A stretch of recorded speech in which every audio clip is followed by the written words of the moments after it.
Okay, Jai Hind. I welcome you to a live session on India's coastal and maritime security. I hope you can hear me properly. Just let me, yes. Okay. My topic today is put in front of you. Today we are going to talk on India's maritime and coastal security, and I am going to particularly focus on Indian Coast Guard or Bharatiya Tatarakshak Dal.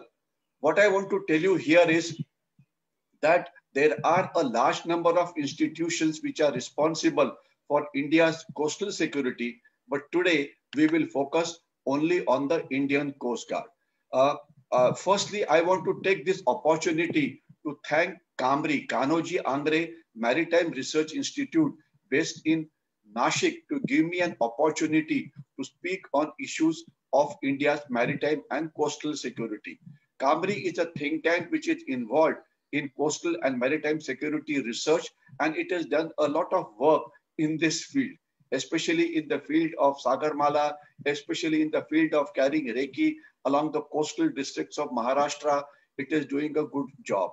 So therefore, I want to thank this establishment for giving me an opportunity to speak on an issue of India's coastal maritime security, and in particular, role of Indian Coast Guard in it. Now, when we talk of India's coastal security or maritime security, we look at India's borders. Very briefly, I will tell you that we have a border of 7,600 kilometers. We have a two set of island territories. One, the Andaman Nicobar Islands, which are pointed here. And second are, of course, the LAKSHDWEEP Islands, which are way below. Okay, we have a large number of coastal states. We have a large number of coastal union territories. And in fact, our exclusive economic zone area and the extended exclusive economic zone area is more than the land area. So therefore, this is very important. Before I touch upon Indian Coast Guard, let me tell you as to what all important issues have taken place in the maritime and the coastal domain in last few months. First of all, in last about 5 or 6 months, the Indian Coast Guard has caught narcotics worth more than 5,000 crores near Lakshadweep Islands. They were possibly coming from Sri Lanka. Crime gangs from various places were transporting it ahead, and it was caught. Generally, it is said that whatever you catch, some of the narcotics may escape also. So therefore, it is very, very clear that narcotics smuggling is increasing in India's maritime and coastal waters. Another important issue is the theater commands. You are aware that Indian armed forces are going to be divided into theater command, in which Army, Navy, Air Force, Coast Guard, all will be combined. In this, there is going to be a command called the Maritime Command, and there is going to be a command called the Peninsular Command. So I'm sure the Indian Coast Guard will form a part of Peninsular or the Maritime Command. The command organization is a task which is in making, and a lot of work is being done in that. And Chief of Defence Staff General Rawat has said that possibly in a year or so, these theatre commands will take its shape. Another important activity which happened in our island territories was a bit of unrest that took place on the Lakshadweep Islands. You are aware that Lakshadweep Islands of India are located in the Arabian Sea. Just about 35 to 40 islands, about 6 or 7, there's a habitation there. In fact, one of the islands is going underwater now. So therefore, the number of islands will get reduced by one. So a bit of radicalization in this area. Some people trying to ferment trouble in these islands. But luckily, that has now passed over, because Lakshadweep Islands is a very important point as far as keeping a watch on the maritime sea routes of various countries. It is also a good place to control piracy in this area. it gives you a good surveillance area into the Arabian Ocean and onto the important Middle East countries. Okay, so the next issue important is that India is going to launch a deep sea mission, which is worth about 4,077 crores, in which we are going to exploit the riches which are there at the bottom of the sea. It's a very important development. The government is looking at a combined development of the sea using natural resources of the sea. We have a huge amount of resources, but we are barely using a small percentage. Now, if you look at it, another very important issue which took place, the news came just about day before yesterday, was after a very long time, a lot of recommendations had been made about setting a maritime command, setting of what is called as maritime security advisor, coordination between various agencies, but somehow that was not being done. Finally, a news has come that the government is ready to appoint a maritime security coordinator, which means instead of a maritime security advisor, you have a national maritime security coordinator, which will act as an interface between civilian and military domains, so that our security architecture of the country is improved, and also the energy security of the country is taken care of. The maritime security coordinator will work under the national security advisor. I would have been happy if he had worked under the chief of defense staff, but government desires that he should work under the national security advisor, and he will be a principal advisor to the government on the maritime security domain. And the Ministry of Defense and Military Affairs has sought approval for this post from the cabinet, and it is expected that this will be done in a short while. And it is also expected that a present serving Vice Admiral of the Indian Navy or a recently retired Admiral of the Indian Navy will be appointed for this job. I would also recommend here that we could even think of appointing people from the Coast Guard, or even people who are involved, other departments which are involved in the national maritime domain. As far as the coastal security architecture is concerned, it is very clear from the baseline or from the coastline up to 12 nautical miles, coastal police are supposed to be there. The Indian Coast Guard also patrols this area. Then up to 200 nautical miles, you have the Indian Coast Guard. And after that, you have the Indian Navy beyond 200 nautical miles. In addition to these three agencies, there are a large number of other agencies also who are involved in India's maritime security and the coastal security. As far as the India's coastal states are concerned, they are shown here: Gujarat, Maharashtra, Karnataka, Kerala, Tamil Nadu, Andhra, Odisha, and West Bengal.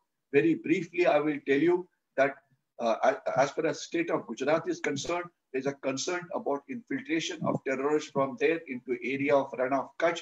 As far as Kerala and Tamil Nadu is concerned, infiltration of terrorists or their supporters or smuggling does take place from Sri Lankan side.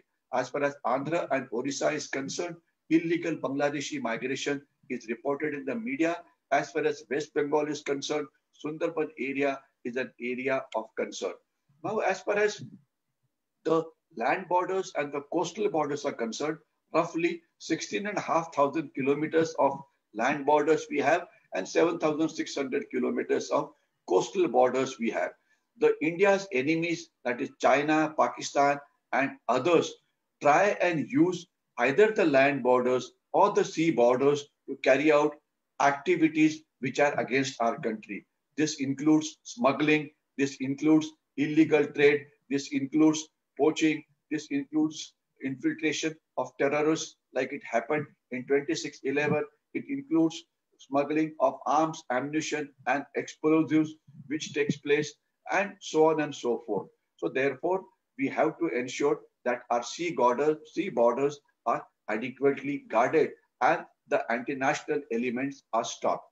As far as the coastal security is concerned, there are a large number of institutions which are involved here. You can see we have the intelligence agencies, we have the other armed forces like the Army, the Air Force, we have the Navy, the Coast Guard, the police, border security, water wing is there, the CISF carries out security of ports, etc. Then you have the customs and immigration, wherever an international trade takes place. We have the port trust guarding our assets in the ports. We have the DG shipping, we have the DG lighthouses, we have the fisheries department, we have the DG hydrocarbons, and so on and so forth. And they are distributed under various ministries. So coordination is a big issue. Now that we are going to appoint a National Maritime Security Coordinator, hopefully this area will definitely improve.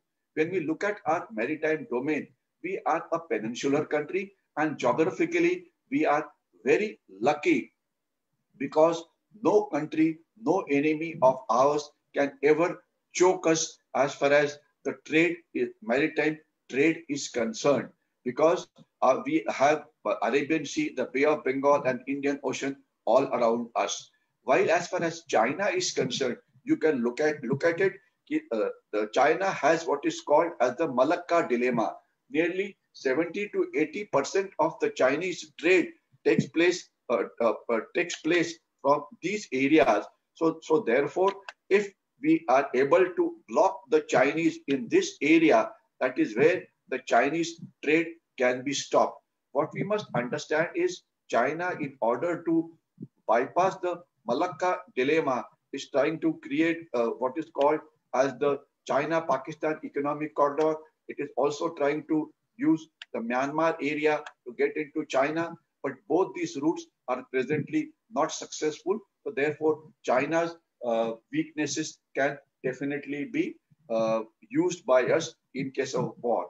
We are a lucky country that all the choke points are located next to us. We have the Strait of Hormuz, from where a lot of energy flow takes place. We have the Suez Canal, part of the Barbel Mandeb area. We have the Mozambique Channel. We have the Cape of Good Hope. We have the Malacca, about which I spoke. We have the Sundara Strait.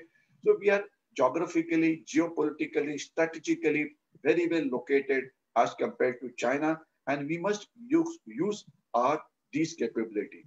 As I had mentioned to you, that our extended exclusive economic zone exceeds our large area, and we have a large number of important targets located here. We have the metro cities, we have oil refineries, we have nuclear power plants. Nearly 15 to 20% of our population is living on the coastline. So coastal and maritime security is a very important issue. This map shows you various data with regard to coastal security. We have Andaman Nicobar Islands, which are 572. We have the LAKSHDWEEP Islands, which are 27. We have major ports, which are 13, non-major ports, 185, and extended exclusive economic zone, 2.54 kilometers. Okay, the same data is shown here. And what we must understand that out of our island territories, not all the islands are occupied. So there is at times a danger that anti-national elements may use them. In addition to the island territories, we have islands of our west coast, 447, and islands of our east coast, which are 150. Now, I will not talk about the United Nations Convention on Laws of Sea. I will not talk about Operation Swan, Operation Tasha, etc. It is still going on, but I will now straight away come to the role of Indian Coast Guard. How Indian Coast Guard was formed, I will not talk about it because UNCLOS came into being. Also, we got a lot of exclusive economic zone. This was also the time when smuggling was at its peak. So we required an agency which looked after entirely after the coastal security. So that was one of the many reasons as to why Coast Guard came into being. Coast Guard headquarters is, of course, located in Delhi, with its regional headquarters or the command headquarters located at Mumbai, Chennai, and Port Blair. These you can see. Coast Guard has a very good organization in the sense that each of the coastal states has what is called as a coastal district. So therefore, coordination becomes easy, and you can see the names where various district headquarters are located. Even the union territories has a separate district, and we have a district as far as even this is concerned, that is the Andaman Nicobar Islands, one at Diglipur and one at Campbell Bay in South Nicobar Islands. This district, you can see, they are very well placed, and Coast Guard has got adequate resources to take care of these. There are Coast Guard air stations which are located in various locations such as Diu, Daman, etc. And we have the capability to take care, to keep surveillance on our coastal areas. Though, of course, the role of now drones should increase, because drones surveillance is much cheaper as compared to the maritime surveillance by helicopters or by big surface, by big aircraft. We have the Coast Guard has large number of assets: advanced offshore patrol vessel, offshore patrol vessel, fast patrol vessels, IPVs. These are all in the region of 2,000 tons to about 4,000 tons. They are quite fast. They are quite capable. They can survive at high seas also. So they have a tremendous amount of capability which is there, and they are, as far as the surface assets are concerned, we have adequate number of surface assets, and Coast Guard is one of the luckiest services as compared to Army, Navy, and Air Force, where you find that their assets among all the three services are most modern, and the assets are only increasing. You have the SDBs, you have the air cushion vehicle, you have the interceptor boats. As the name suggests, these are the assets which are used for various kinds of tasks. And as far as the air assets are concerned, you have the Dorniers, you have the Chetak, you have the advanced light helicopters, and more important, you have now even the drones are coming up for surveillance. Now, when we look at the achievement of Indian Coast Guard, we find that these achievements are listed in an annual report which is given by the Ministry of Defense. The report of 2019-20 shows that they have carried out 253 search and rescue missions. That means they rescued a large number of fishermen who were at sea. They carried out a lot of sorties, 368 in numbers, by which fishermen were helped. They have saved a lot of lives at sea, 9801. Medical evacuation from the sea has been done in 45 cases. They have carried out a lot of anti-poaching operations, which this poaching especially takes place in the Andaman Nicobar Island areas, and also sometimes in the area of LAKSHDWEEP Islands. We have caught a large number of fishermen from Sri Lanka. 174 of them were sent away. A lot of we also keep on catching the Pakistani fishermen who include into our exclusive economic zone. They were also sent away after due process. So Coast Guard has been quite active in carrying out anti-smuggling operations, carrying out anti-poaching operations, carrying out contraband, catching, saving lives at sea, saving ships which are under distress, pollution control, etc. And as far as Coast Guard's duties are concerned, these are very broadly given here. They carry out surveillance operations. They carry out what is called as on-the-beat operations. They carry out what is called as the boarding operations. This is one operation I will just very briefly describe. When you see a suspected vessel at sea, what is done is that the boat is stopped, the vessel is stopped, and the Coast Guard vessel goes nearby, carries out a boarding on that boat and carries out a search and checks up if it's carrying any contraband or anything which is not supposed to be carried by law. Coast Guard is thickly involved in coastal surveillance, exclusive economic zone surveillance, and by aerial surveillance also. You can see kind of a help that they have extended in the past. They have been very active, not only on the Indian coastline, but also have been active in various disasters which have taken place, especially evacuation of critically ill people, helping people staying in the coastal areas, giving relief, especially to the neighboring countries, the coastal areas, etc.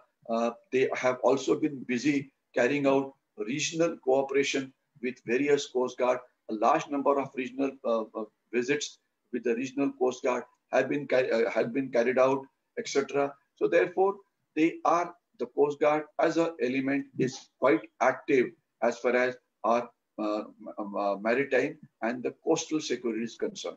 I will focus only on the coastal security for the time being because that's a very close thing. When there is no war, when there is no peace, like it is happening now, a lot of illegal activities take place on the coastline. So it is important that the illegal activities, anti-national activities, anti-Indian activities must be controlled. So therefore, we have to ensure that we have to carry out a security of our installations. I must tell you that a few years back, we have a Butcher Island, which is next to Gateway of India, where oil is stored. It caught fire and oil worth about 300-400 crores was burned down. A lot of accidents take place when vessels bang into each other. And there was one incident in which an important naval battleship also sank because of an accident. At times you have accidents on submarines, etc. So we have to take care of that. We have offshore assets, especially the Bombay High and the Godavari Basin. They have to be taken care. There's a lot of crime and that takes place at the sea. We have to take care of that. And terrorism, like the 26/11 attack, is always a threat, which is always ready. We have a lot of agencies which look after coastal security, and Coast Guard is one of them. So I will not talk about the other agencies right now, but the agencies must ensure that not only we carry out the surveillance of our coastal areas, but we must look at creeks, we must look at bays, we must look at various river mouths, river area, marshy areas, especially the areas of Sundarbans are a big place where a lot of anti-Indian, anti-national activity takes place. I will not talk about India's Indian Navy, about it some other time. Indian Coast Guard duties are given on their website also. So I will not speak on that. Border Security Force has 2 water wings in the Sundarbans as well as in the area of Sir Creek. They are also important. Customs are involved when the international trade is there. So there's a lot of people, a lot of agencies which are involved, which take care of our coastal security. Okay. Now, what is important is this area around Gulf of Kutch or in the area of Sir Creek is very problematic as far as Pakistan is concerned, because a lot of illegal activities take place here. So therefore, we have to ensure that these areas are looked after. A large number of coastal police stations have been set up now on the coastal areas as well as everywhere. So therefore, now there's a reasonable coordination with the Coast Guard, the police, the Navy, and you have elements called as the joint operational centers, which are located in Mumbai, etc. So the coordination aspect is definitely improved over a period of time. There's a fair amount of smuggling of arms, ammunition, narcotics, which takes place at the Park Bay. This area requires to be guarded. Earlier, the LTT used to use it like a highway, but now with the demise of LTT, the other anti-national elements are making full use of it. As far as Sundarban is concerned, it's a very complicated area. This is the delta area of the Ganga and the Brahmaputra, and you can see the international border here. And guarding this area is a huge problem. A fair amount of illegal migration takes place from here into the coastal areas of the country. Even the Rohingyas are coming from here. So Sundarban poses a huge challenge as far as coastal security is concerned. The Border Security Force and the other agencies must take care of it adequately. You have the Sir Creek area, which is in limelight number of times. We need to take care of it because a lot of illegal activities take place here also. So therefore, what we need to do is a lot of things, a lot of coordination has to be carried out, security level has to be increased, exercises have to be carried out. But one of the important aspects as far as coastal security is concerned, the unregulated fishing activity. We have traditional fishing towers. They must be registered. We must ensure that deep sea vessels or have licenses, have permission. We must carry out what is called as the actionable intelligence. And here I must state, actionable intelligence today is our biggest weak point. And the Indian Coast Guard has been nominated as the lead agency as far as the actionable intelligence is concerned. Safety of fishermen is a big issue, and we are the third largest producer of fish, etc. 2.3 million fishermen, 2014 fishing boats. The security of fishing boats and illegal activities carried out by some fishing boats is a big issue.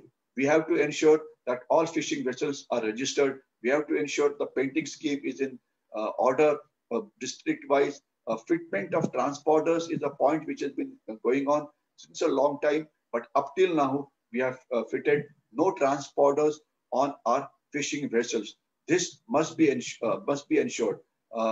In addition to this, the coastal police must monitor the landing points. Coastal police must also get involved into carrying out intelligence operations. We must ensure that fishermen also are involved in keeping our coastal areas secure, and the jointmanship between the Coast Guard, between the police, between the Navy, the other agencies like customs, etc., must be of the high order. Intelligence sharing must be done regularly. Group fishing must be done. Fishing mechanism has to be controlled. Identity cards of fishermen has to be checked. Data must be updated regularly. That must be available to the Coast Guard immediately. Fishing harbor and landing points must be kept under surveillance. Fishing community has to be educated at regular intervals because a few of them do get involved into illegal activities, etc. So therefore, there's a large work which is still going on, and we have to ensure that if we can control our fishing vessels, we can control our fishing boats, then we can ensure that illegal trade is brought to minimum. We can ensure that terrorists are not able to use this route for carrying out terrorist attack as took place on 26/11. And we can also ensure that bomb blast which took place in Mumbai in '93 and thereafter, this thing is not done. Smuggling is an important activity which takes place. The fishing boats, the fishermen must be issued with smart cards. Unfortunately, today, a lot of Bangladeshis and Nepalis have also entered into fishing area. Marshalling points must be monitored. We must ensure that the law is made stronger and the Coast Guard and the Navy is given full legal permission to stop any vessel which they think is involved into carrying illegal activities. So this law bill has to be done immediately. Communication network between the Indian Navy, Customs, etc. is there, but it can be improved further. CISF also has to be involved because they are there in the fishing harbors. No fishing zones also have to be declared. So there are a large activities which are being done. The good part is that because of so many years, the quality of coastal security and the maritime security has definitely increased.